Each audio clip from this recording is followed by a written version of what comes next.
বাঙালি special রান্নাঘরে সব বন্ধুদের স্বাগত। আজকে আমি রান্না করব বন্ধুদের জন্য দই চিংড়ি। দই চিংড়ি করার জন্য আমি এখানে নিয়ে নিয়েছি পেঁয়াজ কুচো, ধনেপাতা কুচো, কাঁচা লঙ্কা আছে, এখানে আছে আপনার পোস্ত, কাজু আর দইটাকে বেটে নিয়েছি, এই যে বেটে নিয়েছি। আর এখানে আছে আপনার চিংড়িটাকে একটু হালকা করে ভেজে নিয়েছি, এই আমার লেগেছে।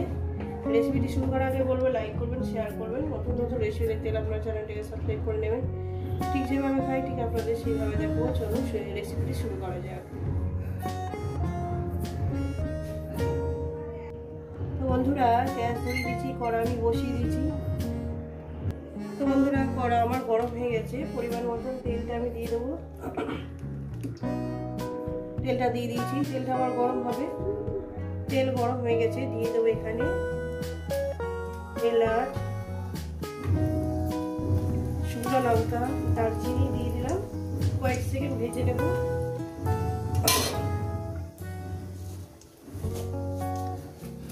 দিয়ে দেবো এখানে জিরে, অল্প পরিমাণে জিরে দিলাম।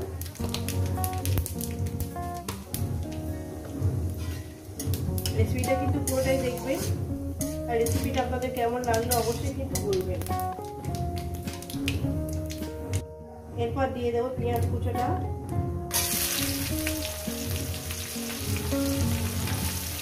পেঁয়াজ কুচোটাকে দিয়ে আমি একটু হালকা করে 1-2 মিনিট একটু ভেজে নেব বন্ধুরা। আর দিয়ে দেবো এখানে পরিমাণ মতো লবণ, পরিমাণ মতো লবণটা দিয়ে দিলাম। লবণটাকে দিয়ে আমি এখানে ভাজবো প্রায় 2 মিনিট, এটাকে মিডিয়াম গ্যাসে ভেজে নেব। দিয়ে দেবো কাঁচা লঙ্কাটা বন্ধুরা, কাঁচা লঙ্কাটা দিয়ে 1 মিনিট ভাজবো। এই রেসিপিটা আপনাদের কেমন লাগছে অবশ্যই কিন্তু বলবেন। এরপর দিয়ে দেবো সেই পোস্ত, কাজু, পোস্ত আর দইটা দিয়ে দিলাম।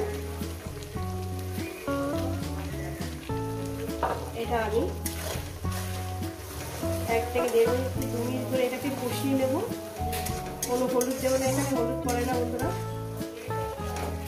আর একটু চিনি দিয়ে দেবো এখানে স্বাদ মতো, চিনিটা দিয়ে দিলাম, প্রায় 1/2 চামচের মতো চিনি দিয়ে দিয়েছি। দিয়ে দেবো এখানে চিংড়িটাকে দিয়ে দিলাম। একটু এই 2 মিনিটের মতো পেঁয়াজের সঙ্গে একটু কষিয়ে নেব, একসঙ্গেই কষিয়ে নিচ্ছি 2 মিনিট। তো বন্ধুরা আমি যেভাবে রান্নাটা করছি একবার সেইভাবে রান্নাটা করে খেয়ে দেখুন, আশা করি আপনাদের খুবই ভালো লাগবে। আর দিয়ে দিচ্ছি এখানে ধনে পাতাটা, যাতে ফ্লেভারটা সব জায়গায় ছড়িয়ে পড়ে। ধনে পাতাটা দিয়ে দিলাম, একটু মরিয়া করে নেব যাতে ফ্লেভারটা সব জায়গায় দারুণভাবে ছড়িয়ে যায়।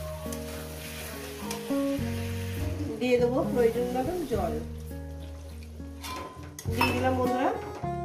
দিয়ে এটাকে আরো 2 মিনিট রান্না করবো। হয়ে গেছে যেহেতু চিংড়ি খুব কম সময়ের মধ্যে হয়ে যায়, আরো 2-3 মিনিট রান্না করবো, এটাকে নামিয়ে দেবো। তো বন্ধুরা আমার দই চিংড়িটা হয়ে গেছে, এটা আমি নামিয়ে দেখাচ্ছি। তো বন্ধুরা এই রেসিপি যদি আপনাদের ভালো লেগে থাকে অবশ্যই কিন্তু কমেন্ট করে জানাবেন, রেসিপিটাকে লাইক করবেন, শেয়ার করবেন। নতুন নতুন রেসিপি দেখতে গেলে চ্যানেলটি সাবস্ক্রাইব করে নেবেন। আবার ঠিক নতুন রেসিপির সঙ্গে দেখা হচ্ছে।